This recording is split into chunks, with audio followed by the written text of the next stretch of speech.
Hello. Thank you all for joining us, and welcome to ShipIt. This episode is about AR VR at Shopify. ShipIt is our virtual series where we get to hang out and nerd out about all the things we're working on and take questions from the audience with conferences being canceled and all those meetups that we usually go to being not happening. We really missed making connections with everyone. So we wanted to have a spot on this virtual space where we can continue those important discussions. My name's Anita Clark. I'm the managing editor of Shopify's engineering blog.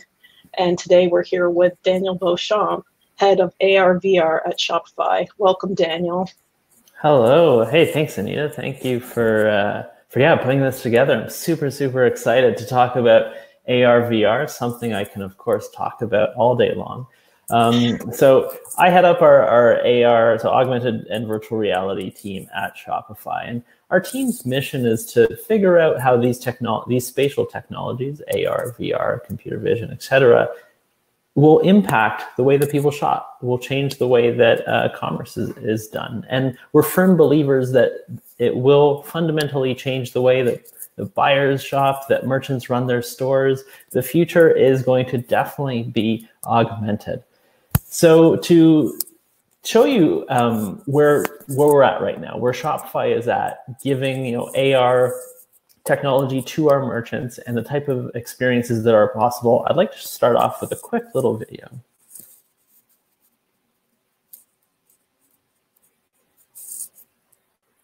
So here is an example of going to a Shopify store on your mobile phone, and rather than seeing a photo of a stroller, well, now you could actually see a 3D model of that stroller. And that model you can turn around, you can see it from all different angles. But what's amazing is that not only can you see it that way, you can also see it in augmented reality. So here you see how much space it takes up on the sidewalk, or how much space that it takes up in the back seat of your car, or in the trunk of your car, sorry.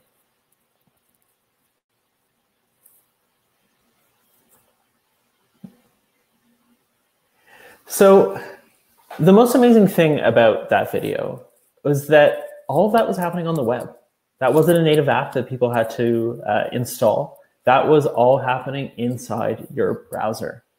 And that's really important because Shopify has over 1 million merchants on the platform. And it would really suck, for you as the buyer to have to download an app for every single one of our 1 million+ merchants, right? Being able to do it in a browser right on their online store means there's no barrier to entry. You can just do it right there, and you can get more confidence about what it is that you're about to buy, which is this stroller, for example. You can see exactly how big it is.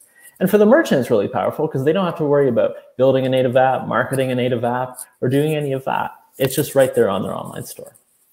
So what's powering this? Well, there's two things.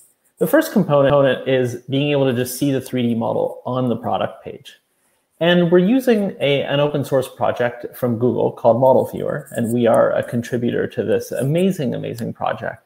And what it lets you do is you include the JavaScript on your page, and now with the web component, so there you can see on the page is that's like the HTML for displaying a 3D model. So you pass in the URL of a 3D model. You can style, of course, the frame and how it looks and everything.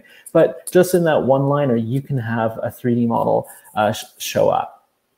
So fantastic library. It's built on top of WebGL, so the technology that can power 3D graphics in a browser.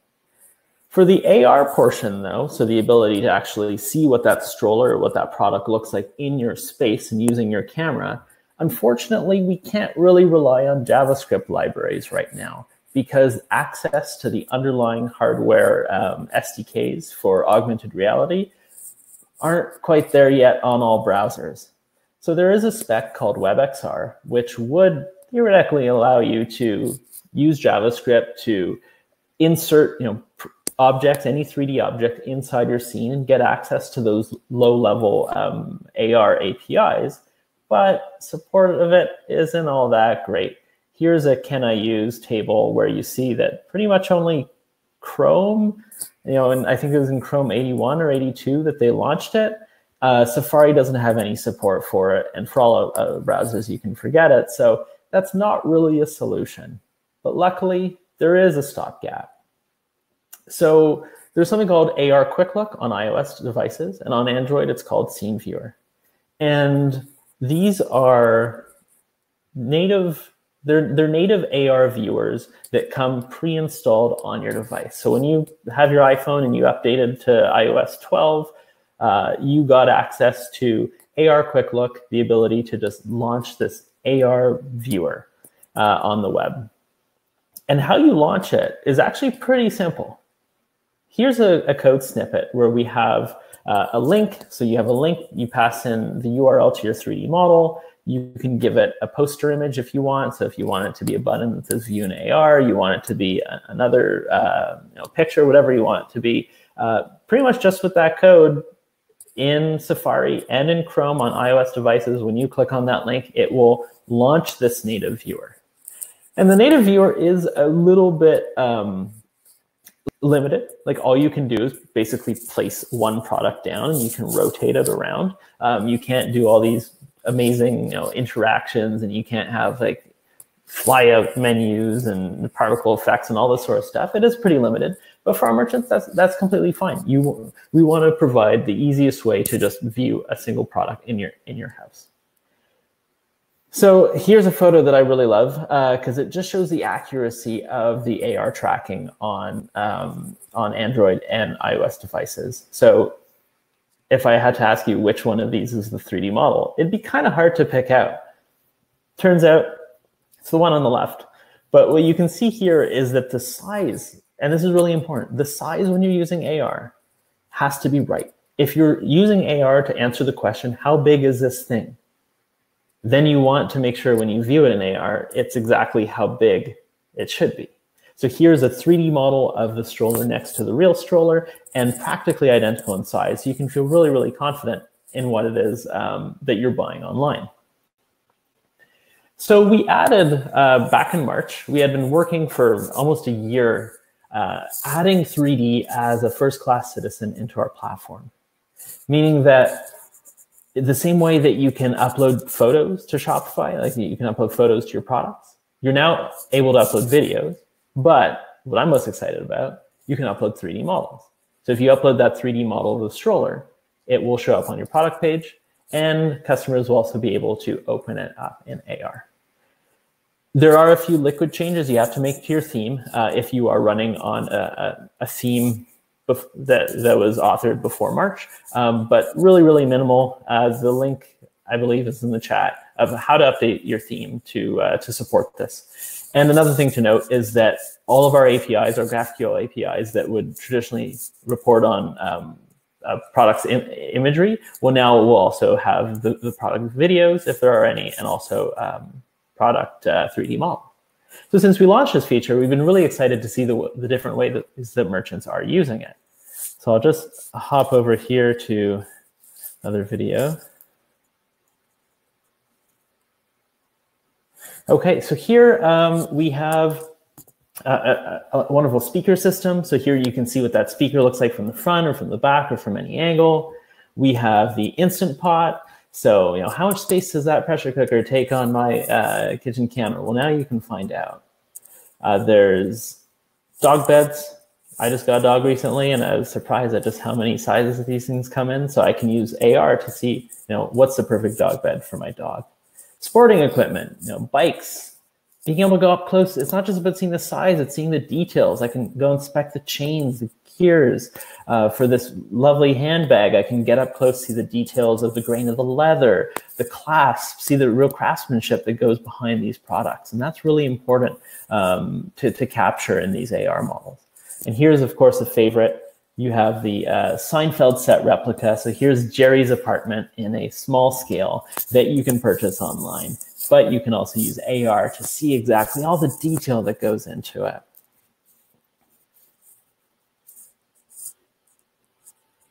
And the results we've been seeing have been pretty awesome. So we found that shoppers are up to 2.5 times more likely to convert when they're interacting with 3D models. And it's pretty, I would say, self-explanatory why we're seeing such a boost in conversions, because people get more confidence when they can shop online and see what it is they're going to get. You know, what you see is what you're going to get with AR. And how many times have you been on a product page where you're looking at a product and there's only maybe one photo or two photos, but it's not from the angle you want? You go, oh, what does it look like from the bottom or from the back? Or, you know, are there extension cord holes on that desk I can't quite see in that photo? Well, with AR, you can just go and, you know, crouch down and see, are there those extension cord holes in that desk? You can see how big the desk is. It answers these questions that sometimes traditional photography can't answer. And sometimes those measurement charts where they just give you like, oh, here's like all these, you know, here's 20 different measurements of the thing. It can just be hard to grasp. Whereas seeing it in AR, it's awesome. So I wanted to shift gears for 1 second. And this is a technical talk. So I want to just dive into what is a 3D model?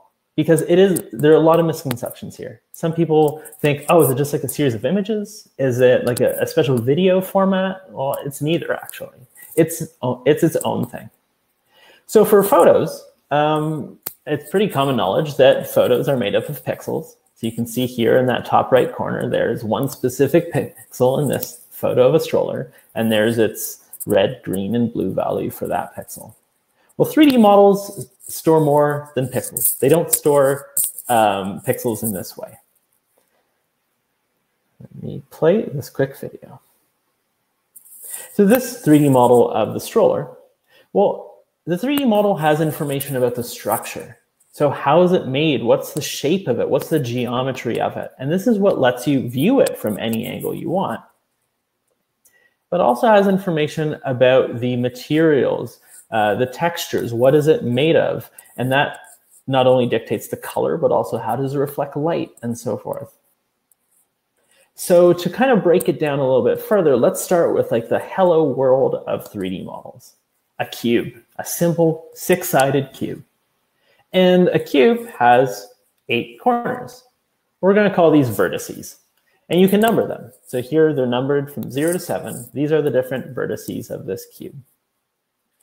If you wanted to, let's say, represent it as an array or a data structure, you could have it like this. Here's my array of vertices, where for each vertex, I am storing 3 things: the position in the x-axis, y-axis, and z-axis. So that's its position in 3D space. You can see for each one of these vertices, there is a coordinate for where that point lies in 3D space.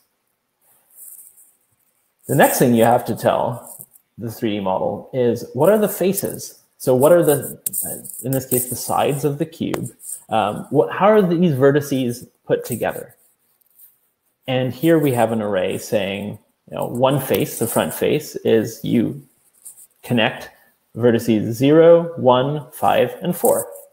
And you can see on the right here, I have, for the other 6 sides, or 6 faces of this cube, those are the vertices that make up that face.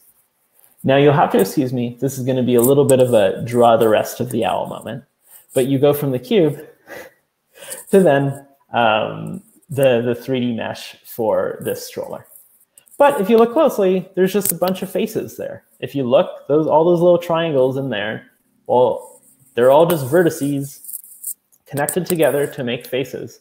And a 3D artist would have used a 3D program to create this stroller, to not just make a box, but to make up all the shapes of the wheels and the basket and everything to make that stroller. So that's the geometry, like I said, that's the structure of the stroller. But the second part is the materials. So what is this thing made of? What does it look like? What color is it? And that's where a 3D model stores textures. So here would be the base color texture.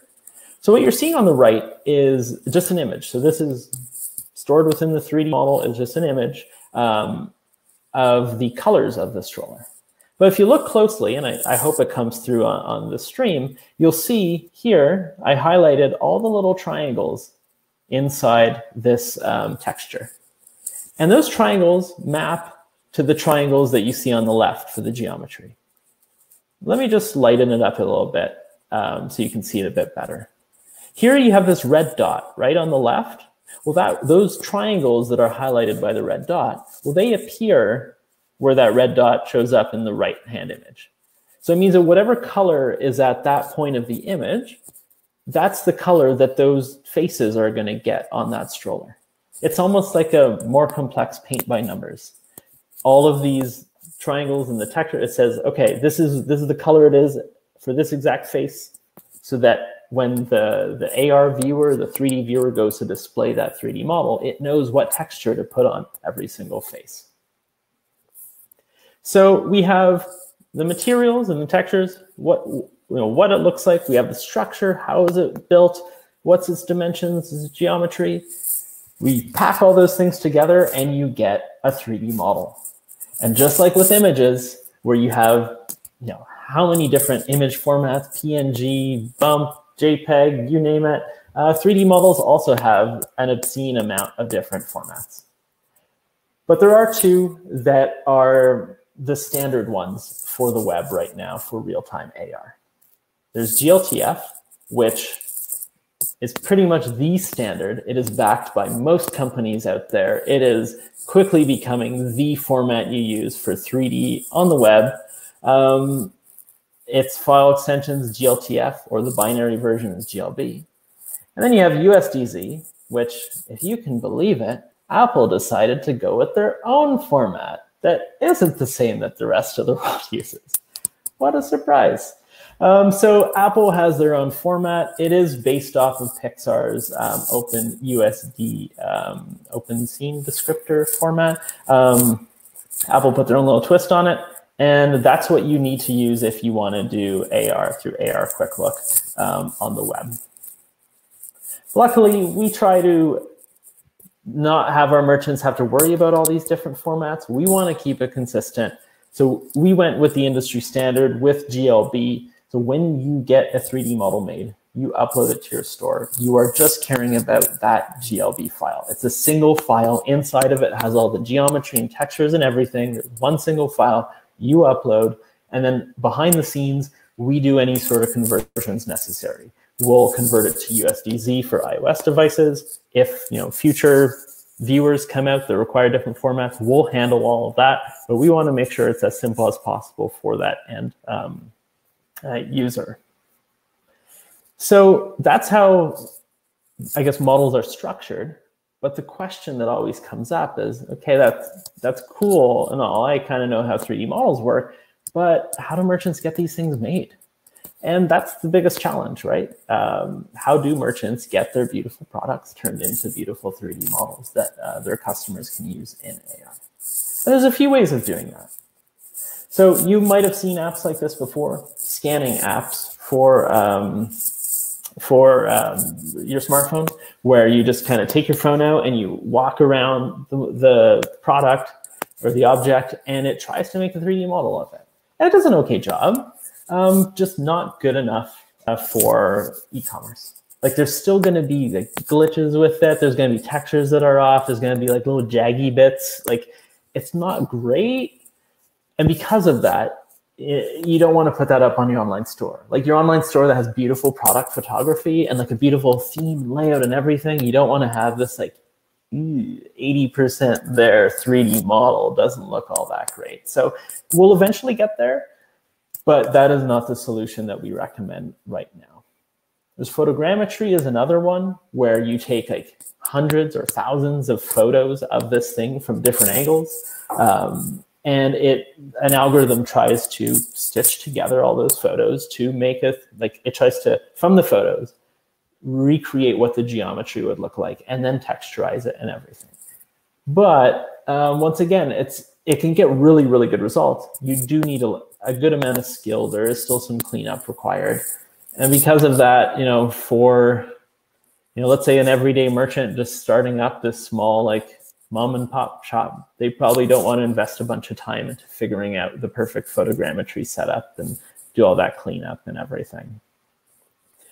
Another thing that some people can do is use CAD files. So a lot of times in the manufacturing process of a product, you will have a 3D model that is used for actually manufacturing it. But those models, they can be huge in size. they're normally overly detailed. Like they have like all the details of the internals and all the screws and everything inside of it that don't really matter to the end consumer that just wants to see like, how big is this thing and what does it look like? And so we do have merchants using that, but it is still a bit of a manual process that needs some manual processing. So actually the solution that we recommend is way simpler than all of these things.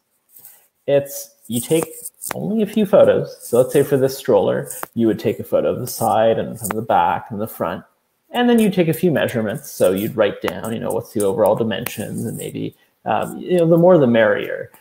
And this gets sent off to one of our 3D partners. So Shopify has an experts marketplace where we have these amazingly talented 3D modeling houses that right from within Shopify, you can request a product to be modeled. You send a few of these reference photos over, and then they're going to get an artist who's going to by hand create a beautiful 3D model of your product. And it sounds like this would be like crazy expensive or take a lot of time. It's not. It's, depending on the complexity of the model, it can be $50 to $100 if it's just something pretty simple. A stroller like this would be maybe $400 or $500 to get made. But you don't have to ship the stroller anywhere. You just send those images. And the return on investment there, as I was talking before, like you're seeing conversions go up. It's like this asset is going to help you when you are trying to sell your product. And what's even better is once you have that 3D model, it's not like it's only used for AR. There's so many different ways you can use 3D models. And my team's trying to sort of advocate for that, to be like, you get this 3D model made once, and not only do you have access to all this cool stuff, well, as new products come out that use 3D models, you'll be able to use those as well. So here's just a quick example of right now 3D being used in your online store for AR or just on your product page. But social media, a lot of these platforms support 3D already. Snapchat and Instagram, Facebook, there's 3D filters there. Well, you should be able to run an ad on those platforms or make a post or whatever with that same 3D model. Google just announced Google Swirl ads. So that's 3D ads, as a display ad. Now you could have a 3D model in there that people can tumble around and view in AR. You might have even seen search results with 3D models. I know for a while, if you search tiger in Google, you could see a 3D model of a tiger in your living room by using augmented reality.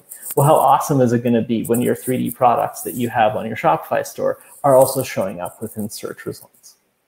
Product photography is another big one.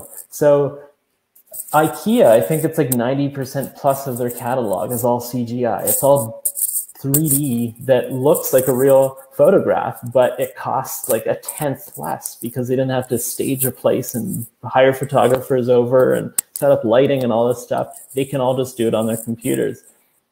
Well, we're exploring that for our merchants. How can we cut down the cost of professional product photography and get even more flexibility by using 3D models? And then, of course, there's those future experiences, which I don't know what the future is going to look like, 5-10 years from now, as it relates to virtual reality and all sorts of spatial technologies coming out. But I can guarantee one thing, is that all those experiences will rely on 3D models. So if you have a 3D model now, not only are you getting ROI in the present, but you're also setting yourself up for the future. And that is the end of a quick whirlwind tour of some of the stuff that we're working on for AR for our merchants. Thank you, Daniel. That was great. Now let's get into the questions. So we're going to start off with Hassan. And the question is, virtual Tryon AR SDK, is it like Spark Studio for FB?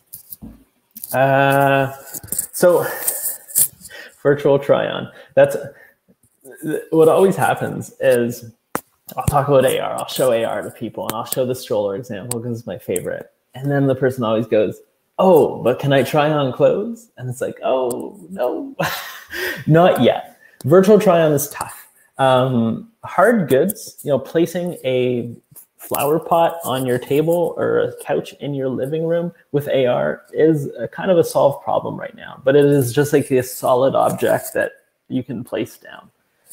Putting stuff on you, like if I want to try on this shirt in AR, well, when I move my arms up, you see how it's creasing here. You kind of need to account for that. You need to account for how's the shirt made, what's the materials, all that sort of extra stuff. If you're then doing that on a smartphone device with a smartphone, capable browser, I mean, forget doing it in the browser, but it's just not there yet. I think in the next 5 years, we're going to see it. We're going to start seeing SDKs come out that support it. There are definitely certain product categories that exist right now for Tryon, like shoes. Wanna-Kicks is a great example where you can see what a shoe looks like by just pointing a camera at your foot and you can see it on you. But once again, the shoe is kind of like this solid object. Same goes with like a hat. It's like, it doesn't really deform all that much. Whereas, yeah, once you get into clothes and dresses, pants, shirts, you name it, that's where it gets a lot harder. Great. I'm going to kind of jump ahead on a couple questions because they kind of tie back with what you're talking about right now. Mohammed is asking if the sneaker try-on works really well and if it can be replicated for other accessories, do you think? Not necessarily clothing. So things that work well, any sort of try-on for the face works really, really well. Glasses is a good example where, once again, glasses are like, they're pretty much just like a hard good. They don't really like bend all that much. And you can just kind of superimpose them over a live video feed of the person. And I've been really impressed by some of the glasses try-on. Makeup is one. There's several companies out there doing fantastic AR makeup, hats and jewelry, earrings, all that works well. Hand and wrist jewelry has difficulties. I haven't seen anything too good there yet. But yeah, I'd love to be able to just, try out a ring or try out a watch just by looking down with my phone. And I think all those, we're going to start seeing it's sort of just like this divide and conquer where you're going to get like, yeah, shoes are getting pretty robust for tracking in AR, glasses, all that. Jewelry is going to start getting more. And before you know it, then we'll have every single article of clothing possible to view in AR. And what are the major issues you're going off about jewelry on hands, and what are some of the major issues that is happening there? For especially like the wrist, what I've been told is that this little like bone on your wrist that you have like right here is like somehow like really hard to track or something. Like there's just not many like. Put this way, a face is really easy to track. Like there's two eyes that are normally, symmetrical and kind of, a nose that's always under the eyes and a mouth that's under the nose. And there's enough features there that people have been able to develop really good models for tracking the face. The wrist is where it's hard. The hand is easier because the hand has these nice features where you go, okay, yeah, this finger is always before this one and this one. But if you're just looking at the wrist and it just ends up, the camera just sees like this, it just gets really hard for it to kind of track the distinguishing marks of it. But now I think it can totally be solved today. I just haven't seen as many companies focusing on specifically the wrist. Cool, thank you. Going on to our next question, what skills do you think are necessary to be a successful developer in the AR VR space?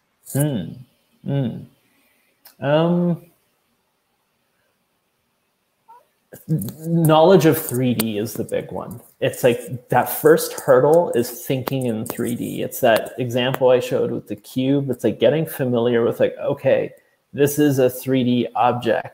What does it mean to texture it and to rotate it and to scale it? All those sort of transforms that are this extra dimension, right? You might be used to it in 2D land, but in 3D, you just kind of have to like rethink the way that things move and whatnot. It's really, really, really, really amazing, the SDKs that are out there. for Android devices, for iOS devices. The APIs that both of those OSs give you are just fantastic. And game engines make it even easier to interact with them. So Unreal Engine, Unity, they can abstract those underlying libraries to make it even easier to make it cross-platform. So you build an app that you know will work for AR and Android and for iOS. I would recommend, trying out Unity. That's going to be like the easiest way for you to just start playing around. However, there are also really good web libraries to play around with. So Eighth Wall is a great platform. So that's all on the web. They have their own IDE in the cloud, and you can create some really awesome stuff all just within your browser. And yeah, I would say the big thing is just like get familiar with 3D, try out some game engines, and those are kind of the skills that I think are really important. Is there should these people be working on their geometry and other kind of like math things, or is it really they don't have to be experts? No, very rarely do I have to bust out the complex algebra and geometry. For a lot of the things, it's just I want to be able to point my phone at a surface and have a flower pot pop up. Well, those game engines make it really easy to do that. And then what you're ending up doing is more working in the animation space, where you say, okay, I want it to start this small, and then at keyframe 5, I want it to be this big, and then this big, and this big, and then I press play, and it just kind of plays that animation in place. You definitely have to think in 3D to know okay, how do coordinate systems work and move things around, but you're not solving equations or anything by any means. Our next question is, web VR is still not perfect. Will there be a day when we can make things on the web instead of mobile or VR headsets? Yeah, so WebXR covers both the now deprecated Web VR spec and Web AR. It kind of merges them into one. Yeah, performance still isn't all that great. Browser compatibility still isn't all that great, but it's getting there. Compared to where it was a year ago, 2 years ago, it's moving. If you have an Oculus Quest, or I'll just say, yeah, if you have the Oculus Quest, which is a fantastic, lightweight, standalone, portable VR headset, the browser in there can do web VR experiences that are pretty good. You're never going to match the performance of native, but for certain applications, you can get pretty close. And so, yeah, I think it will get there. I think it will. Thanks. Javier asks when the AR feature will be released to all Shopify merchants. Is it restricted right now? No, it's not. So it launched to everyone back in March. So if you go on your online store and you go in any product, you'll see that instead of the sections, instead of the part of the product page that says images, it's now media, because you can drag in not only photos, you can do videos, and you can do those 3D models as well. But that caveat that I brought up before is that if your theme was authored before March, you do need to do a little change to support viewing this. You can still upload the 3D models to your store, but to actually have them show up on your page, you need to tweak the liquid just a little bit. And that link should be in the chat. If you can toss it in there again, that'd be amazing. Yep. Thank you. Just for any merchants that are watching that want to incorporate this feature into their shop. Yep, coming right up. Here we go. Thanks. Okay, and our next question. Have you guys been exploring AR applications that would be optimal in an AR glass world? Rumors for Apple's wearable are growing every day. Also, have you tried exploring different ways to have AR try-on for things like watches and clothes? Definitely. So for me, the phone and doing AR on the phone is completely just like a stopgap right now solution before we get glasses. I am so bullish on AR wearables. Glasses are going to be coming out. You have Facebook working on them. You have Apple working on them. Google just bought Focals by North a few weeks ago. So they're kind of coming back with the big round 2 of their glasses. And yeah, there's going to be a future where it's not, I'm seeing what a couch looks like by pointing my phone up. It's just, I'm just looking, just with my glasses. I can just look at my living room and I can see stuff materialize in front of me. Super, super excited for that point. Right now, the past year, we really focused on that underlying plumbing, which was getting 3D models in our platform, being that first-class citizen, being part of all of our APIs, getting our partners set up so that they can make 3D models on behalf of merchants. All that sort of plumbing was essential for the foundation of those next experiences. Because, when you upgrade to just being able to wear glasses, you're still viewing that same 3D model that was viewed on the phone. So it's just like getting the foundation up for 3D means we can power all these experiences when they come out. For VR, VR shopping, we were exploring that maybe 4 or 5 years ago when we thought VR would kind of hit mainstream a bit faster. It's still coming along. I'm still a huge fan of VR. Just the reality right now is the headsets that are out there, mostly focused on gaming, the commerce use cases don't make as much sense at the moment, but I think all that's going to change within the next 2 years. And also to go into that question, there was a second part. If we've tried looking at how we can do AR Tryon with watches, you kind of talked about the difficulties with clothes already, and I guess a bit about the watches because that whole wrist thing. So, but have we tried to do anything in that space, or kind of waiting for the industry to move along? We haven't.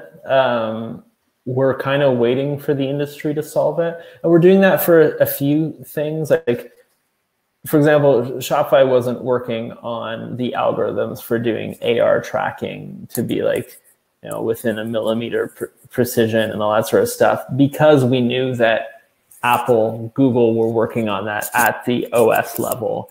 And so we're just like, yeah, we're just going to wait for them to solve it. And then we're going to make it really, really easy for our merchants to tap into that technology. Apple, a few weeks ago was WWDC. They showed some really, really impressive new tracking stuff for like body tracking. It's still not perfect, but they're working on it. And I wouldn't be surprised if in iOS 15 or 16, it's just like, oh yeah, now we have like full hand wrist tracking. It's perfect, and then we have body tracking that's absolutely perfect. For the moment, we're kind of leaving that heavy research where you actually need like the crazy math and geometry and everything and machine learning for that to those companies, but that might change in the future. Great. Hassan asked, why was the AFRAME VR removed from Shopify? Why was the AFRAME VR? Like, why was the, we had a, Hassan, if you can follow up with the question in the chat there. We had like a sample theme of it, and then we were also an example on the AFRAME site, but I'm not sure exactly. We'll come back to it. The next question is, have you played around with the iOS 14 beta? There's lots of new AR things in there. Have I played around with it? A little bit. There are some really, really nice stuff. So the improvements with like the LiDAR scanning with like on the iPad, those are just like so cool. And like what I'm seeing people being able to do for room scanning and stuff like that, really awesome. The occlusion is so I can't believe how they're doing some of it. So occlusion being, if I have a 3D model that let's say this water bottle, if this water bottle were nice in 3D, well, you would expect that if I put my hand in back of it, that my hand would look like it's in back of it. And if I put my hand in front of it, my hand would look like it's in front of it. Earlier versions of AR tracking on iOS and Android, if I put my hand in front of the water bottle, it would, like, my fingers wouldn't be in front of it. It's as though like the water bottle was just overlaid on top of the video. So I could never do this kind of stuff with it. But now I can put my hand in front of a 3D model and it will properly cut out my hand from the bottle so it looks like my hand's in front of it. People occlusion, object occlusion. So if you're seeing, what does this sofa look like in my living room, and there's a coffee table in front of the sofa, it will properly put that sofa in back of the coffee table. That's real. Really impressive stuff. Cool. The next question is, I don't even know if there's a short form for this model, the GLTF model. Materials not gets exported properly from Blender. What is the best practice to make this happen? Blender can be weird sometimes. Lately, I found though with Blender 2.8 or whatever the most recent update was, it does a pretty good job. If you have like a specific issue with it, you can let me know. I know that ambient occlusion maps don't get exported unless you go into the node graph and you add the I think it's like almost like the GLTF export node, and you have to like wire up the AO map yourself. Like that's a bit finicky, but if you just Google ambient occlusion GLTF export Blender in Google, there should be an article about that. But otherwise, I've found that the GLB and GLTF export works fine in Blender. Great, thanks. So our next question is, did you use React 360? It was very limited, and it was like standard 2D web pages on a 3D surface. Is the best platform for getting more experience about VR is iOS? I didn't play around too much with React 360. So for those of you not familiar with it, it was you could use React niceties. But the target was for VR, for overlaying UIs inside of a virtual space. I haven't used it. So bit of a confession, the team for the past, I'd say 2 years or so, we've been in a real augmented reality blinders on mode, as AR was something that could be productized today. It was something that everyone has a smartphone in their pockets. Almost everyone has the ability to now do AR on those smartphones. We can now bring that to our merchants, and in turn, they can provide those experiences, those amazing immersive experiences for their buyers. So it was getting AR set up. It was doing all that plumbing I was talking about, getting 3D as a native format in Shopify. That was a big focus. And so we kind of paused some of our VR explorations. Like the team started in 2016, where it was pretty much all around virtual reality. And the reason for that was AR wasn't ready yet. At the time, there was no way to place a 3D object in your space using your phone and have it be size accurate. There was AR, but I remember apps that were like, yeah, place the couch in your living room and pinch and zoom until it looks like it's the right size. And no, as soon as you do that, like, I don't care for like Pokemon Go, like if Pikachu's this big or this big, like that doesn't matter to me. Maybe it matters to some people, but like if I am seeing, does this sofa fit? I need it to be exact. And it's only when ARKit came out in like 2017 or so that it was like, okay, AR is now ready for e-commerce. So we kind of put VR on pause, but now we're getting back into virtual reality and kind of exploring the space a little bit more. And seeing, what can be done for these future technologies, spatial computing, wearables, MR, AR, all that sort of goodness. Great. Okay, our next question is, how do you keep up what's going on with everything in the AR VR space? Are there any good online resources that you follow?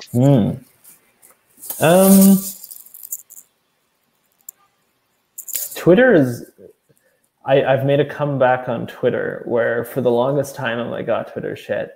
It used to be good, now it kind of sucks. But like with the AR VR community, I feel like a lot of the best are on Twitter right now, sharing really awesome stuff. Like I'll give a big shout out to Tom Emmerich, who he does a monthly, I'll put a link to his Twitter in the chat, like this monthly summary of like all the things that's happened in AR, and it's fantastic. You follow him on Twitter and you are up to date with like 90% of what's going on. Here, let me put a...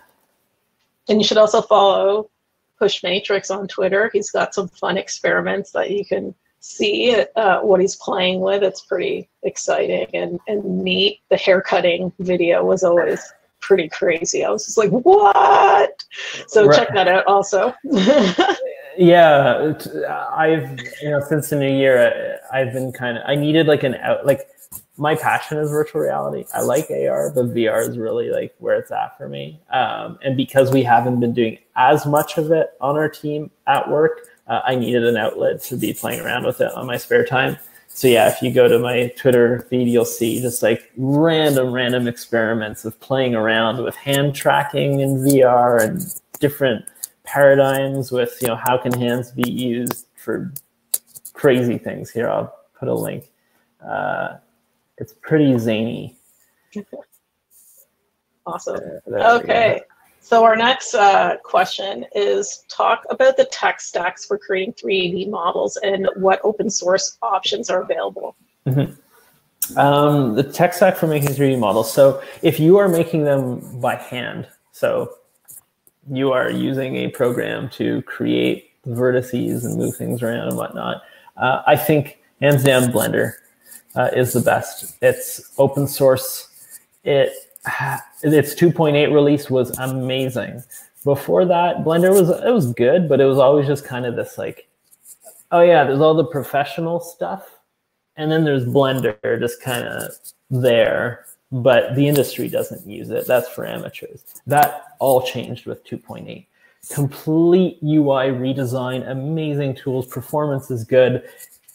I'm seeing a lot of people I follow saying, screw paying like $3,000 a year for Maya. I'm just going to switch to Blender and be able to do just as much, if not more, using it. Highly recommend. Blender for 3D work. If you want to start doing stuff around photogrammetry, so that's a process where you take a bunch of photos and it can try to create a 3D model from those photos. There's some good stuff out there. Most of it is paid. Like there's Reality Capture, there's Agisoft's PhotoScan. They're good. They are paid, but there are free versions, I think. They're like limited versions, and that's a good way to kind of just start playing around with making 3D models if you don't have, the technical artist chops to, create a full model from scratch. Awesome. We're coming into 12 minutes before we shut this down. So if you have any questions, please put them in the chat for us. But I do have a question. Can you talk about our tech stack at Shopify and what we use for AR, VR? Well, mostly AR right now, I guess. Yeah, so the tech stack, it is, so Model Viewer, as I mentioned in the presentation, Model Viewer is this amazing library for just getting a 3D viewer on any online web page. Like we use it for product pages, but you can use it for whatever. It is just a simple JavaScript library you include, and then as long as you have a 3D model, you can show it on that page. So that's what we use for product pages.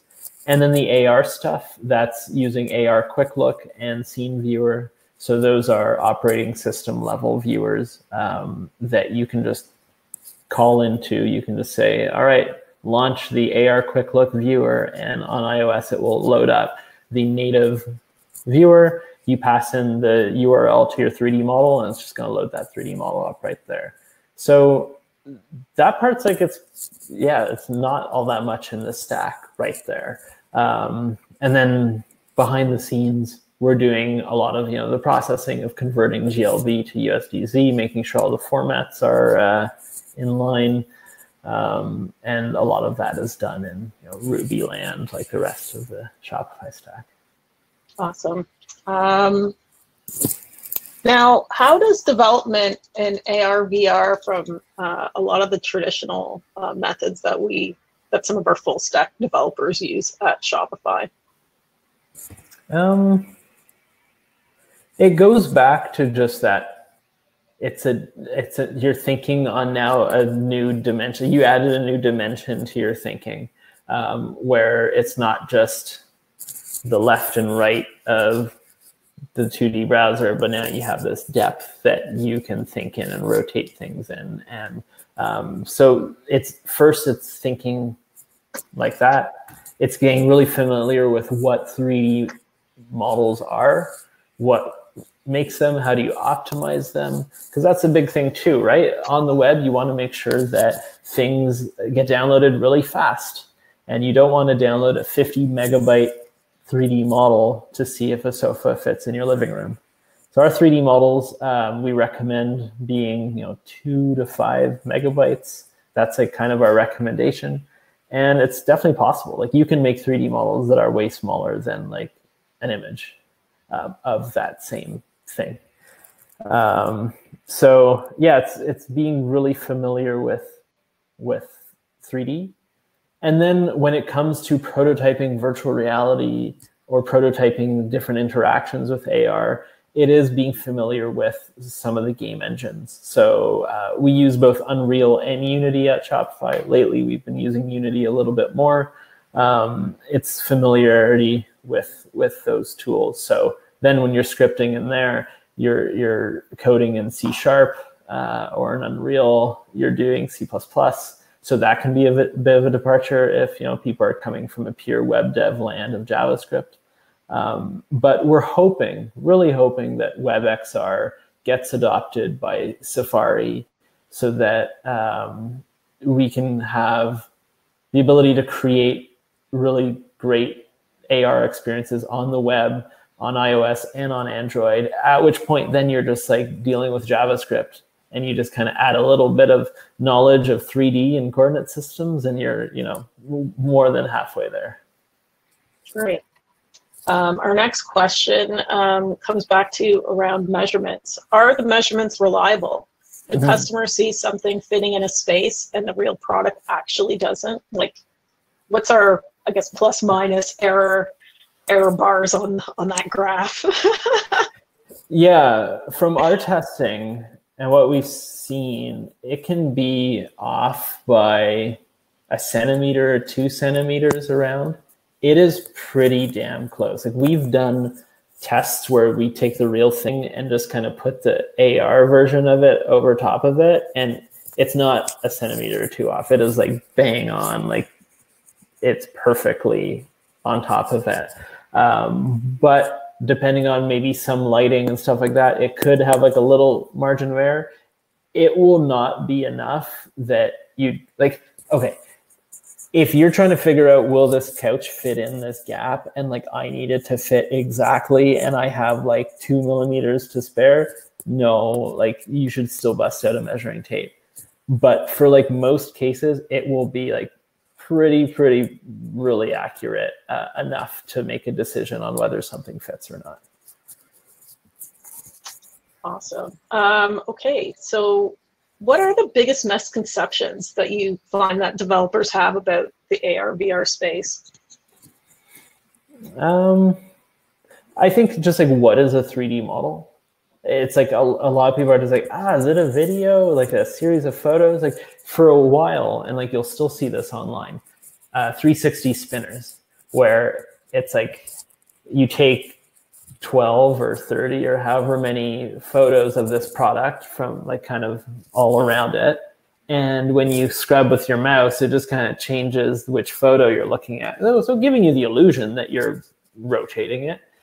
But that's just a series of images and like a little like illusion that it is 3D. What you can't do in a situation like that is say, oh, but I also want to flip it this way and look at it from this angle or this angle or this one, because you didn't take photos from those angles. So a lot of people think like, oh yeah, it's like this spinner. I have seen spinners before. How is this different? And it's kind of educating around, well, it's more than just that. I think the other misconception is the use of a 3D model. Like some people might go, oh yeah, it's just for like this AR gimmick thing. But going back to that slide where I said, no, 3D can power so many things. It's that it's more than just the AR piece. A big one is that product photography. Like I remember talking to a merchant of ours that they told me like a product shoot of just like a living room with a few items in it can be like $20,000. I was like, $20,000? Really? Like you're taking like a photo of some couches and some like candlesticks. And they're like, well, we got to rent the space. We got to stage it, hire the photographers, hire the lighting experts, do all that sort of stuff. That takes, you know, however many days, then do the shoot and then process the photos and everything, blah, blah, blah. And the 3D version of it is, yeah, there's some upfront time to create the scene in 3D, but then you never have to like stage it again, really. Like you don't have to rent the space. You have it there. And if 6 months down the line, you go, oh shit, I wish we took a photo of the couch at night instead of during daytime. It's like, okay, let's just change the lighting in the virtual scene and done. You don't have to go rent the space again and do all that sort of stuff. So for some people, it's like AR is secondary. They just see, wow, the benefits of 3D is I can cut my product photography costs like by a factor of 10. And as a cherry on top, I also get this AR thing. Like, wow, no brainer. So it's a lot of what our team has to do is educate, talk about the ROI and why it's worth investing in 3D right now.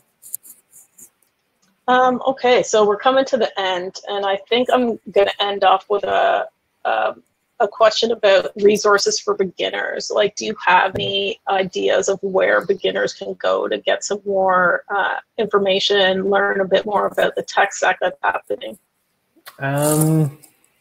Yeah, so I guess, yeah, there's both AR and VR, and they do kind of have different, I mean, they're all about 3D, but one you're targeting a headset people wear, and the other it's more smartphone. There's some really fantastic tutorials. I'll post one right now. There's an escape room tutorial to how to build your own like escape room in VR in Unity, which is great. Like it's such a good tutorial for getting started with VR and thinking about 3D spaces and interacting with your hands. Because yeah, in VR you have controllers, or you can also have hand tracking. It's not a mouse that you move around or a finger that you tap with. You're actually picking stuff up and moving your arms. And it's a new way of thinking. So that tutorial I just posted is really, really good.